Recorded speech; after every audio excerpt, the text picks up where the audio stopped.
الحمد لله والصلاة والسلام على رسول الله وعلى آله وصحبه أجمعين، أما بعد، فأعوذ بالله من الشيطان الرجيم. بسم الله الرحمن الرحيم. يا أيها الذين آمنوا اتقوا الله حق تقاته ولا تموتن إلا وأنتم مسلمون.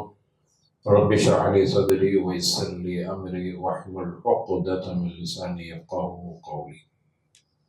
அல்லாஹ்வுடைய பெருங்கிருபையால் இன்றைய ஃபஜ்ருடைய தொழுகையை தொழுதுவிட்டு அல்லாஹ்வுடைய ரஹ்மத்தையும் ஃபضலையும் வேண்டியவர்களாக நாம் அமர்ந்திருக்கிறோம். அருமையானவர்களே, நம்முடைய வாழ்க்கையில் அல்லாஹ் ரப்பல் ஆலமீன் எவ்வளோ வசதி வாய்ப்புகளை நமக்கு அள்ளித் தருகிறோம். நாமும் அதிகம் கஷ்டப்பட்டு உழைக்கிறோம். நம்முடைய உழைப்புக்கு பஞ்சம் இல்லை. அல்லாஹ் நமக்கு வழங்கக்கூடிய பொருளாதாரத்தில் எந்த குறையும் இல்லை. அப்படியான நிலையில பல நேரங்களில நாம் எவ்வளவுதான் சம்பாதித்தாலும், எவ்வளவுதான் நாம் நம்முடைய பிள்ளைகள்கிட்ட நேசமாக பாசமாக இருந்தாலும், அவைகளில் நமக்கு ஒரு அபிவிருத்தி இல்லாத ஒரு நிலையை காண முடிகிறது. முஹப்பத்தில் கூட அபிவிருத்தி இல்லை.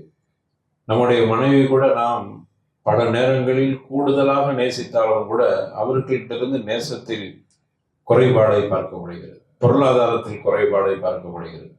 குடும்பத்தில் நமக்கு சரியான ஒரு அபிவிருத்தி இல்லாத ஒரு நிலை, ஒரு விரக்தி என்கிற இப்படியான ஒரு நிலையை நாம் அடிக்கடி சந்தித்து வருகிறோம். இந்த நிலையிலிருந்து நாம் விடுபட வேண்டுமானால், எப்பொழுதும் நமக்கு அபிவிருத்தியோடு இருக்க வேண்டுமானால், பரக்கத்தான வாழ்க்கை என்று சொல்கிறோமே, எல்லாத்திலும் பரக்கத். நம்முடைய பேச்சில் பரக்கத், நம்முடைய பாசத்தில் பரக்கத், நம்முடைய மஹப்பத்தில் பரக்கத், நம்முடைய வீட்டில் பரக்கத், நம்முடைய பொருளாதாரத்தில், உழைப்பில் என்று எல்லாத்திலும் பரக்கத். பரக்கத்துன்னா பெரிய வசதி உள்ளவர் அப்படின்னு அர்த்தம் அல்ல, போதுங்கிற ஒரு திருப்திகரமான ஒரு நிலை. இதைத்தான் பரக்கத் என்று இஸ்லாம் சொல்லுது. நிறைய வசதியாக இருந்து பெரிய கோடீஸ்வராக இருக்கணும் அல்லது பொருளாதாரத்தில் உயர்ந்து நிற்கணும், அதுக்கு பேர் பரக்கத் என்றால் அதல்ல பரக்கத்.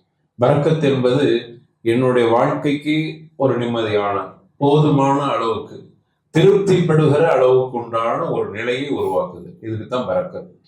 அப்படியான ஒரு நிலை நம்முடைய வீட்டில் எப்பொழுதும் நிலைத்து நிற்பதற்கு என்ன வழி? ஒரு 5 விஷயங்கள் நான் இப்பொழுது சொல்கிறேன். உங்களுடைய வாழ்க்கையில் அதெல்லாம் இருக்குதான்னு பாருங்க. அப்படி இல்லைன்னா அதை சரி செஞ்சுக்கிறோம். இந்த 5 விஷயங்களை இதுவரைக்கும் மேற்கொள்ளாதவர்கள் உடனடியாக அதை கடைபிடிங்க. நிச்சயமாக அபிவிருத்தி கண்டிப்பாக நம்முடைய குடும்பத்தில் நிலைத்திருக்கும். அதனாலதான் நம்ம சஹாபாக்களுடைய வாழ்க்கையில பார்க்கிற பொழுது பெரிய அளவில் வசதியில நிம்மதியோடு இருந்தாங்க. அது சஹாபாக்கள் அடுத்து வரக்கூடிய தாபியங்களுடைய வாழ்க்கையிலும் அப்படி, அடுத்து வரக்கூடிய தபஉ தாபியங்களும் அப்படி இருந்தார். அதற்கடுத்து வருகிற ஐம்மாக்கள் அப்படி இருந்தார். அடுத்து ஸலஃபு ஸாலிஹீன்களுடைய வாழ்க்கையில் அப்படியான நிம்மதியை பார்க்க முடியுது. ஆனால் நான் பார்த்த வரைக்கும் இந்த பட்டியலில் அவர்கள் பெரிய வசதி படைத்தவர்கள் அல்ல, ஆனால் நிம்மதியான ஒரு வாழ்க்கை, பரக்கத்தான வாழ்க்கையை அடைந்திருக்கிறார். அதனுடைய சூழ்ச்சிபம் என்ன, அதனுடைய ரகசியம் என்ன என்றால், இந்த 5 விஷயங்களை அவர்கள் கடைபிடித்திருப்பார்கள், அதை தாண்டி கடைபிடித்திருப்பார்கள். இதை தவிர வேற எந்த ஒரு விஷயமும் இருக்காது. முதல் விஷயம், நாம் பரக்கத்தான வாழ்க்கையில் இருக்க வேண்டுமானால் நம்மிடத்தில் ஈமானும் தக்குவாவும் தவக்குலும் எப்பொழுதும் இருக்க வேண்டும். ஈமானுக்கு அடுத்து தக்குவா. ஈமான் இருந்துட்டா மட்டும் போதாது, தக்குவா. ஈமானுக்கு தக்குவா கூடுதல் ஏற்படுவதற்கு ஈமான் அதிகரிக்க வேண்டும். ஈமான் அதிகரிக்க வேண்டுமானால் இபாதத் அதிகமாக செய்யணும். இபாதத் அதிகமாக செய்கிற பொழுது அமலின் மூலமாகத்தான் ஈமான் அதிகரிக்கும். ஈமான் அதிகரிக்க அதிகரிக்க தக்குவா கூடிக்கிட்டே இருக்கும். தக்குவா யாரிடத்தில் ஒரு உண்மையான தக்குவா வந்து விட்டா, ஹக்கத்து காத்திகிங்கிறான், அந்த உண்மையான மெய்யான தக்குவா ஒரு மனுஷன்ட வந்துட்டா அவன் தவக்குல் அல்லாமலே சார்ந்திருப்பான். அப்படி இந்த ஒரு விஷயத்துல 3 அம்சங்கள் கிடைத்திருக்கு. ஈமான வலிமை பெற செய்யுங்கள், ஈமானை படியுங்கள், ஈமானோடு பயணியுங்கள். ஈமான் உங்களுக்கு தக்குவாவை கொடுக்கிறது, தவக்குலை கொடுக்கிறது. அல்லாஹ் அக்பர். இந்த 3 நம்மகிட்ட இருந்தா நம்முடைய வீட்டில கண்டிப்பாக, நம்முடைய உள்ளத்துல, நம்முடைய உழைப்புல, நம்முடைய பேச்சில, நம்முடைய மஹப்பத்துல, நம்முடைய பிள்ளைகள் வாழ்க்கையில அனைத்திலும் தக்குவாவை நாம் சரியாக வைத்துக் கொள்ள முடியும். இதனுடைய கற்பனையில சொல்லி அல்லாஹ் சொல்றோம், லவ் அன்ன அஹ்லல் குரா, ரப்பல் ஆலமீன் சொல்றான், அஹ்லல் குரா, ஒரு கிராமப்புற சம்பவத்தை சொல்லுகிற ஒரு வசனம். அந்த கிராமவாசிகள் மாத்திரம் ஆமனு ஒத்தக்கவோ அல்லா சொல்றான், ஆமனு ஒத்தக்கவோ, ஈமான் கொண்டு தக்குவாவோடு இருந்திருந்தால் லஃபதஹ்னா அலைஹிம் பரக்காத்தின் மினஸ் ஸமாஇ வல் அர்தி, லஃபதஹ்னாங்கறாங்க, நாம் திறந்து விட்டிருப்போம் அப்படிங்க. சும்மா சும்புன்னு சொல்றையில அல்லது கொடுப்புன்னு சொல்றையில, ஃபதஹ்னா நாம் திறந்து வாசலை திறங்கன்னா என்ன அர்த்தம்? ஃபுல்லா திறங்கப்பா, ஃபதஹ்னா நாம் திறந்து வைத்திருப்போம், பரக்காத், பரக்கத்துங்கில பரக்காத்துங்க, அபிவிருத்திகளை, பரக்கத்துனா ஒருமை, பரக்காத் அபிவிருத்திகளை திறந்து எங்க இருந்தா மினஸ் ஸமாஇ வல் அர்தி, வானத்திலிருந்து பரக்கத், பூமியிலிருந்து வரும். உங்களுக்கு வானத்திலிருந்து பரக்கத் அப்படியே கொட்டுது. ஃபதஹ்னா நாம் திறந்து வச்சுட்டோம், அப்படியே உள்ள பரக்கத்து வந்துகிட்டே இருக்கு. வானத்திலிருந்து மட்டுமல்ல, பூமியிலிருந்து பரக்கத். அல்லாஹ் ரப்பல் ஆலமீன் சொல்றான். எவ்வளவு மெய்யான வார்த்தையா இருக்கும். கண்டிப்பா சத்தியமா சாத்தியம் உள்ளதை தான் அல்லாஹ் ரப்பல் ஆலமீன் சொல்லுவான். அப்ப இவ்வளவு பெரிய பரக்கத்தை நான் தருவேன், நம்மகிட்ட என்ன இருக்கணுமா? இந்த பரக்கத்தையே நான் திறந்து வைக்கணும்னா உங்கள்கிட்ட என்ன இருக்கணும்? ஆமனும் ஒத்தக்கவும், ஈமானும் தக்குவாவும் வலிமையாக வைத்துக் கொள்ளுங்கள். அல்லாஹ் அக்பர். அப்படி இருந்தன்னா இது முதல் விஷயம். இப்படியான அப்ப ஈமானும் தக்குவாவை நம்ம எப்படி வச்சுக்கிறது? நான் ஆரம்பத்துல சொன்ன மாதிரி ஈமான படிங்க, ஈமானோடு பயணிங்க. எல்லா கட்டத்திலும் ஈமான், எல்லா சூழலும் ஈமான். சோதனை வந்தாலும் ஈமான். அல்லாஹ் தருகிறான், அல்லாஹுடைய புறத்திலிருந்து வருகிறது. அல்லாஹ் அதற்கான தீர்வை அவனே தருவான். சோதனையை தந்த ரப்பல் ஆலமீன் அதிலிருந்து விடுபடக்கூடிய வாய்ப்பை தருவான். தவக்குல், இதுதான் தவக்குலுங்கிறது. ஈமான் அதிகரிக்க, இதை அதிகரிக்கிறதுக்கு அமல்ல ஈடுபடும். தொழுகை, இபாதத்து, தஸ்பீஹாத்து, அதுக்கார்கள், சதகாத்துகள், இவைகளில் ஈடுபடுகிறவங்க ஈமான் அவங்களுக்கு அதிகரிக்கிறது. அப்ப இந்த வாய்ப்பை ரப்பல் ஆலமீன் கொடுப்பதாக அல்லாஹ் சொல்றான். அப்போ இந்த விஷயத்துல நாம் ஈமானையும் தக்குவாவையும் அதிகரிக்கிற காரியத்தை செய்தால் பரக்காத்துகளை எல்லாம் கீழே இருந்து மேலிருந்தும் கொடுக்கிறான். சொல்றான், மேல இருந்து பரக்கத், கீழே இருந்தும் பரக்கத் கண்டிப்பாக அல்லாஹ் கொடுப்பான். நான் ஆரம்பத்தில் சொன்ன மாதிரி பரக்கத்துனா பணக்காரனாருன்னு நினைச்சிடாதீங்க. மனசுல நிம்மதியை தந்தான், ராகத்தை தந்தான். நம்ம என்னதான் சம்பாதிக்கிறோமோ சம்பாதிக்கலையோ நம்ம கிட்ட கல்பட ஒரு ராகத்து இருக்கும். அதுதானே இல்லை, நம்மகிட்ட பெரிய வசதி வாய்ப்புகள் இருக்குது. என் வீட்டுல பணத்தை அடுக்கி வச்சிருக்கிறேன், எனக்கு எங்கு திரும்பினாலும் எனக்கு சொத்து, பார்க்கிற இடமெல்லாம் எனது சொத்துக்களும் சுகங்களும் இருக்கிறது, பிள்ளைகள், பேர பிள்ளைகள், பேத்திமார்கள். ஆனா மனசுல மட்டும் கல்வில மட்டும் நமக்கு ராகத்தை இல்லாம போதும். அந்த ராகத்தை தருவது ஈமானும் தவக்குலும் தக்குவாவும் தருகிறது. அல்லாஹ் அதற்கான வாய்ப்பை ஏற்படுத்துகிறான். இது ஒன்று. இரண்டாவது, நம்மிடத்தில் இந்த பரக்கத் நிலைத்து நிற்க வேண்டுமானால், அல்ல தந்திருக்கிறான் பரக்கத்து, ஆனா நினைச்சு நிற்க மாட்டேங்குது. நிலைத்து நிற்க வேண்டுமானால் குர்ஆனை தினமும் ஓதுங்க. குறைஞ்சபட்சமாக ஒரு முடிந்த அளவுக்கு ஓதுங்க. குர்ஆன் ஏன் குர்ஆனை ஓதுறா? குர்ஆன் முபாரக்குங்கிறான், அதுவே பரக்கத்துங்கிறான். குர்ஆன் பரக்கத்து. வீட்டுல வைக்கிறது பரக்கத்து அல்ல, நீங்க குர்ஆனை கையில வச்சுட்டு இருக்கு பரக்கத்து அல்ல, குர்ஆனை ஓதுறது தான் பரக்கத்து. குர்ஆனை பின்பற்றுங்கள். அல்லாஹ் பல இடங்கள்ல லஅல்லக்கும் துர்ஹமூன், நீங்க எங்கெல்லாம் நீங்க குர்ஆனை, இந்த வேதத்தை இத்திபா செய்யுங்கள், தக்வாவோடு இருங்கள் என்று குர்ஆன்ல எங்கெல்லாம் சொல்றோம். கடைசியில முடிக்கும் போது எப்படி முடிக்கிறான் தெரியுமா? லஅல்லக்கும் துர்ஹமூன் முடியும். அதான் ரஹ்மத். லஅல்லக்கும் துர்ஹமூன், உங்களுக்கு அல்லாஹ் ரஹ்மத் செய்ய காத்திருக்கிறார். ரஹ்மத்னா அல்லாஹ் ரப்பல் கருணையை கொடுக்க காத்திருக்கிறான். அப்போ உங்களுக்கு கொடுத்த பரக்கத்தில் அபிவிருத்தி அல்லாஹ். ஏன்னா குர்ஆனை பரக்கத், குர்ஆனை முபாரக். எனவே குர்ஆனை ஓதுறதுக்கு, நாம் தினமும் ஓதுறதுக்கு ஒரு சிறிய நேரமாவது கொடுங்க. நேரம் கிடைக்கலன்னு சொல்லாதீங்க. என்னுடைய நேரங்களில் ஒரு குறிப்பிட்ட நேரம் குர்ஆன் ஓதல்.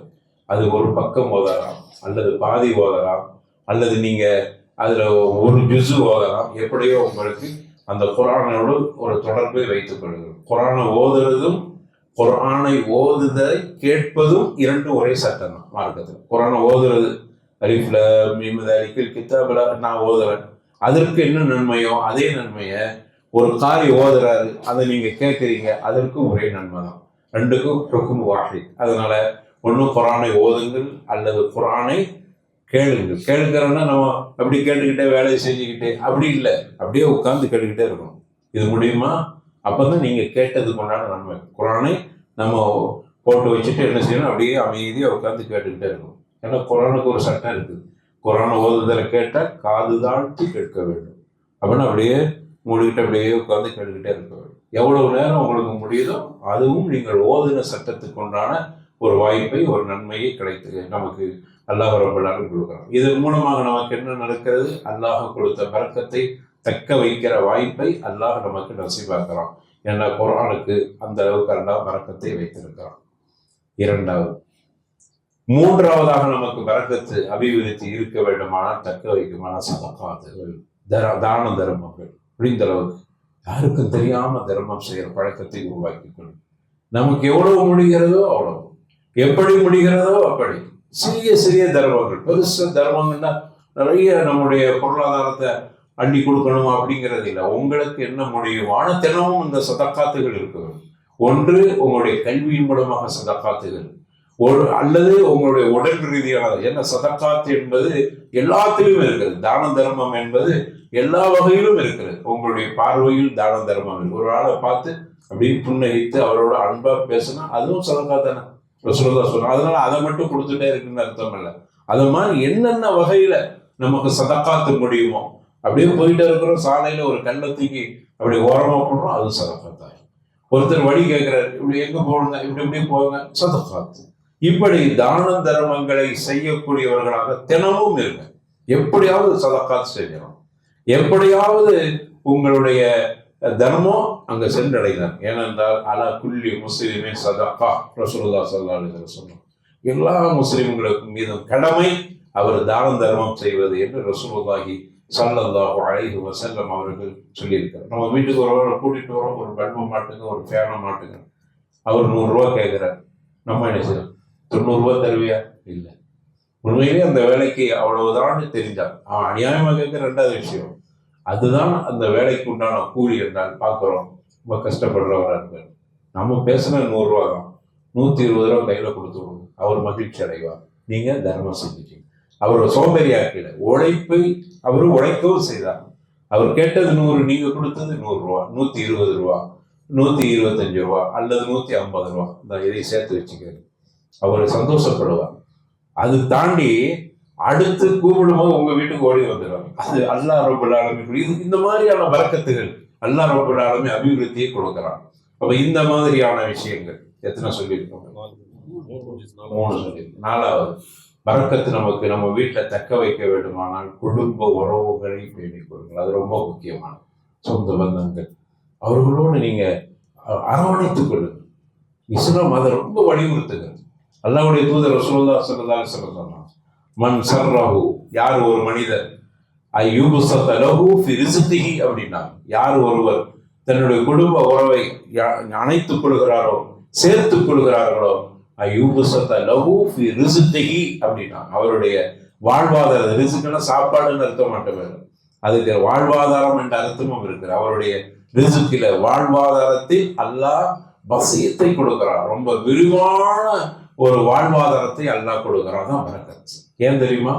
ரசூலுல்லாஹி ஸல்லல்லாஹு அலைஹி வஸல்லம் சொல்றாங்க, ஃபல்யஸில் ரஹிமஹு, அவர் தன்னுடைய குடும்ப உறவுகளை இணைத்து கொண்டார், சேர்த்து கொண்டார். அவங்களோட சொந்த பந்தங்கள், குறிப்பாக நம்முடைய பெற்றோர்கள், நமக்கு பெற்றோர்கள் ஹயாத்தா இருந்தா அவங்களோட அரவணைக்கிறது, அவங்களோட பேசுறது, அவங்க பக்கத்துல அமருதல். அவங்க நீங்க நினைக்கிற காசை மட்டும் கொடுக்கறது தான் நமக்கு கடமை. நம்ம தான் அம்மாவுக்கு காசு கொடுத்துறோம், சாப்பாடு கொடுக்குறோம், எல்லாம் கொடுக்குறோம். நம்ம ஒய்ஃபு சாப்பாடை கொண்டு போய் கொடுத்துட்றாங்க, கேட்கும் போது கிடைக்குது. காசை நம்ம மாசம் கொடுத்துட்றோம், முடிஞ்சிருச்சு. இல்லை, அந்த தாய் உங்கள்கிட்ட இருந்து எதிர்பார்க்கிறார். மகன் பக்கத்தில் உட்காந்து பேசுறது. நமக்கு நேரமே இல்லை. நமக்கு தான் எதிரியுமே பரக்கத்தில்லை, நேரத்திலையும் பரக்கத்தில்லை. எல்லாத்துக்குள்ள நேரம் தானே 24 மணி நேரம். நமக்கு நேரத்துல பரக்கத்து இருக்குதான்? இல்லை. அப்ப பக்கத்துல உட்கார்ந்து தாய் இடத்தில் பேசுவதற்கு கூட நேரம். அந்த தாய் பேசுகிறதை கேட்கறதுக்கு நமக்கு சபூர் இல்லை. கேட்கறதில் பரக்கத்து இல்லை, கேட்கறதுல பரக்கத்து இல்லை, தாயை பார்க்கறதில் பரக்கத்து இல்லை, அமருவதில் பரக்கத்து இல்லை, நேரத்தில பரக்கத்து இல்லை. நீங்க உங்க தாயோடு, உங்களுடைய தாய் மட்டும் இல்லை, சார்ந்த சகோதரிகள், சகோதரர்கள், நம்ம திருமணம் ஆகி வந்திருந்தாலும் நம்மளை சார்ந்த குடும்பங்கள், நம்முடைய மனைவி சார்ந்த குடும்பங்கள், அப்படியே அந்த உறவுகளை அரவணைத்துக்கணும். அவ்வப்போது நம்முடைய குடும்ப உறவுகளுக்கு சின்ன சின்ன அன்பளிப்புகளை கொடுத்து விடுது. இது ரசூலுல்லாஹி ஸல்லல்லாஹு அலைஹி வஸல்லம் பழக்கப்படுத்திய ஒன்று. ரசூலுல்லாஹை பார்க்கறதுக்கு ஒரு கிராமத்திலிருந்து ஒரு கிராமவாசி வருவார். அவர் பக்கா கிராமவாசி, அழுக்கு ஆடை, படிப்பறிவு இல்லாதவர். பார்க்க தோற்றத்தால் அந்த வரவை பற்றி அவர் ஜாகிர் என்று சொல்லக்கூடிய ஒரு கிராமப்புற அரபி, அவரை பற்றி வர்ணிக்கிறாங்க வரலாற்றுல. பார்க்கத்தின் தோற்றத்திலே அருவருப்பான தோற்றமுடையவர், ரொம்ப குள்ளமா இருப்பார், கருத்த முகம், அவருடைய தடித்த உதடுகள், அவருடைய அழுக்கடைந்த ஆடைகள். இதுதான் ஜாகிருடைய நிலை, கிராமப்புற அரபி. அவர் வருகிற பொழுதெல்லாம், மதீனாவுக்கு வருகிற பொழுதெல்லாம் ரசூலுல்லாஹை பார்த்து சின்ன அன்பளிப்பு கொடுப்பார். பேரிச்சம்பழம், அவருக்கு என்ன கிராமத்துல கிடைக்கிறது அதையெல்லாம் வந்து ரசூலுல்லாஹ் கொடுப்பார். அப்படிப்பட்ட ஒரு வாய்ப்பை, பழக்கத்தை ரசூலுல்லாஹ் உருவாக்கி கொடுத்திருந்தாங்க. ஏனென்றால் அந்த அரவணைப்பு என்பது அன்பால், மஹப்பத்தால், நேசத்தால் உருவாக வேண்டுமானால் அதற்கு நீங்க அன்பளிப்புகளை கொடுங்க. அப்ப அன்பளிப்புகளை கொடுக்கிற பொழுது அவர்கள் நம்மளோடு நேசத்தோடு இருப்பார். அவ்வப்போது நம்முடைய சொந்த பந்தங்களுக்கு ஒரு சின்ன அன்பளிப்பு, அவர்களை கூப்பிட்டு நம்ம வீட்டுல உணவு இருந்தது எல்லாத்தையும் கூப்பிட்டு ஒரே நேரத்துல சாப்பாடு கொடுக்க முடியாது. ஒரு நாளைக்கு இந்த அண்ணனை கூப்பிடுறது, ஒரு நாளைக்கு அந்த அண்ணன் இன்னொரு தம்பி இருப்பார், அவர் குடும்பங்களை கூப்பிடுறது, நம்ம வீட்டுல நம்ம எல்லாரும் உட்காந்து சர்வசாதாரணமா உட்காந்து உரையாடுறது, இதெல்லாம் உங்களுடைய மஹப்பத்தை வளர்க்கும். இதனால் என்ன நடக்கிறது? பரக்கத்தை அல்லாஹ் நம்ம வீட்டுல அங்கு குடியிருக்க செய்கிறான், எல்லாத்துலயும் பரக்கத்து கிடைக்கிறது. அப்ப இது குடும்பங்களை அரவணைக்கிறது.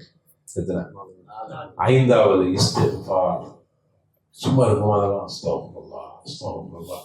ரசூலுல்லாஹ் சொன்னாங்களே, வாய்ப்பு கிடைக்கும், நீங்க உட்கார்ந்துட்டு இருந்தே அஸ்தக்ஃபிருல்லாஹ், பேசிட்டு அஸ்தக்ஃபிருல்லாஹ், மனசுக்குள்ள வாகனத்துல போறீங்க அஸ்தக்ஃபிருல்லாஹ், சும்மா இருக்கும் போதெல்லாம் அஸ்தக்ஃபிருல்லாஹ், அடிக்கடி சொல்லிக்கிட்டே இருங்க.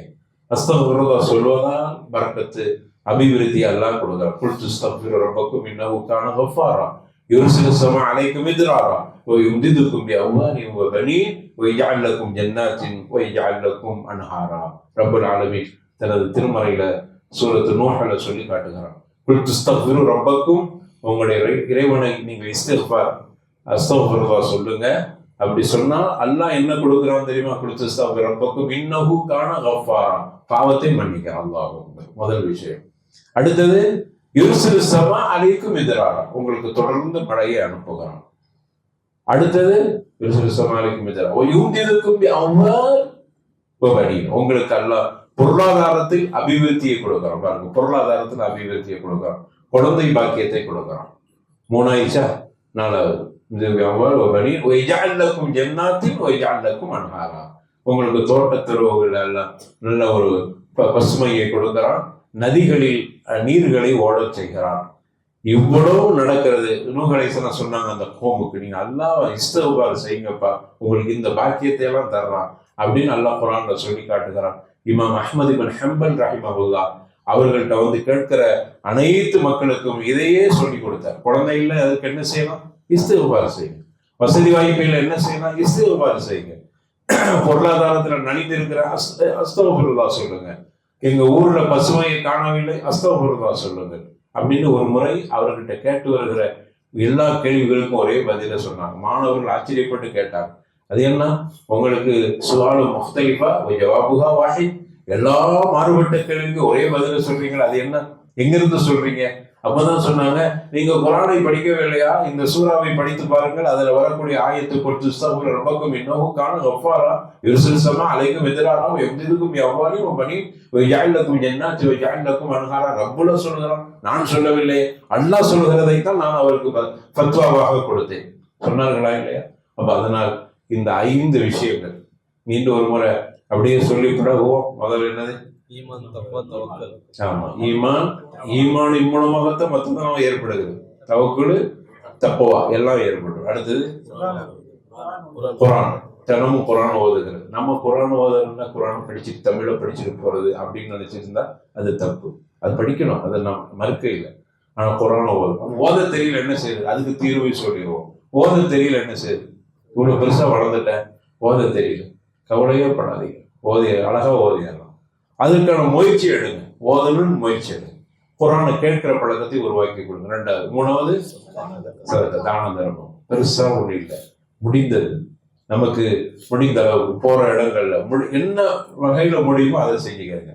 4வது உறவுகளை, பொய்மாவா, சகோதரர்கள், அதே மாதிரி தம்பி அல்லது அவங்க பகுதியில் மனைவி சைடில் உள்ளவங்க இவர்களோடு உறவுகளை அரவணைத்துக் கொள்வது. 5வது இஸ்திக்ஃபார். இந்த 5 நம்முடைய வாழ்க்கையில் கடைபிடிக்கப்பட்டால் நிச்சயமாக நம்முடைய குடும்பத்தில் எப்பொழுதும் பரக்கத்தை தக்க வைத்துக் கொள்ளலாம். பரக்கத்தை அல்லாஹ் ரப்பல் ஆலமீன் கொடுத்துக்கிட்டே இருப்பான். இங்கிருந்து வீட்டுக்கு மேல முகட்டில இருந்து பரக்கத், இங்க இருந்து கீழே இருந்து பரக்கத். அல்லாஹ் ரப்பல் ஆலமீன் அப்படிப்பட்ட ஒரு பெரிய வாய்ப்பை, பரக்கத்தை நம்முடைய வாழ்க்கையில எல்லா அம்சங்களிலும் அல்லாஹ் நம்மை பரக்கத்தாக்கி வைக்க வேண்டும் என்று அல்லாஹ்விடத்தில் துஆ செய்து இந்த உரையை முடித்துக் கொள்கிறேன். அல்ஹம்துலில்லாஹி ரப்பில் ஆலமீன். அஸ்ஸலாமு அலைக்கும் வரஹ்மத்துல்லாஹி வபரகாத்துஹு.